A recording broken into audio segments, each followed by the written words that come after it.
సోదరీమణులారా, మీ ఇంటి ముందు కూరగాయల బండి వచ్చింది. కూరగాయలు తీసుకోండి.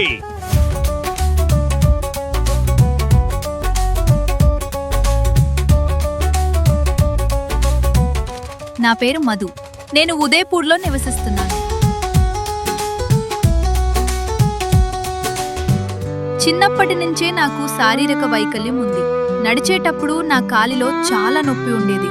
మా ఇంట్లో 4 సోదరీమణులు, ఒక అన్నయ్య, అమ్మ ఉన్నారు. నాన్న లేరు.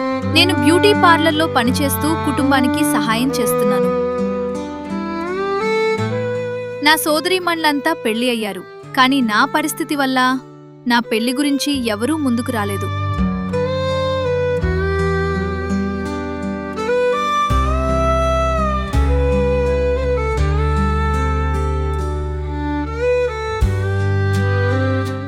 నా పేరు సంతోష్ కుమార్ లోధా.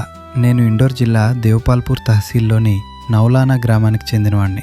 నాకు 6 నెలల వయసులోనే పక్షవాతం వచ్చింది. అప్పటినుంచి నా జీవితం సవాళ్లతో నిండిపోయింది. మా కుటుంబ పరిస్థితి కూడా చాలా సాధారణం. నా వివాహం గురించి మాట్లాడితే సమాజం ముందుగా నా వైకల్యాన్ని, మా పేదరికాన్ని మాత్రమే చూసేది. 10 నుంచి 12 వరకు సంబంధాలు చూశాము. కానీ ప్రతిసారి ఒకే ప్రశ్న: ఇతను వికలాంగుడు, పేద కుటుంబం, భవిష్యత్ ఎలా? ఒక్కొక్కటి వచ్చి ఒక్కొక్కటి పోయే ఆ నెలల్లో 4వ ప్రేమలో ఆవిడ చెంతకు వచ్చి నా పెళ్లి చేసి ఒక్కొక్కటి వచ్చి ఒక్కొక్కటి వెళ్ళిపోయాయి. కానీ ఒకరోజు ఉదయపూర్ నుండి మధుగారిని కలిశాం. మా మనసులు కలిశాయి. సంబంధం కుదిరింది. వివాహం కూడా నిశ్చయమైంది. మీ ఆశీర్వాదాలతో మేము కొత్త జీవితాన్ని ప్రారంభించబోతున్నాం.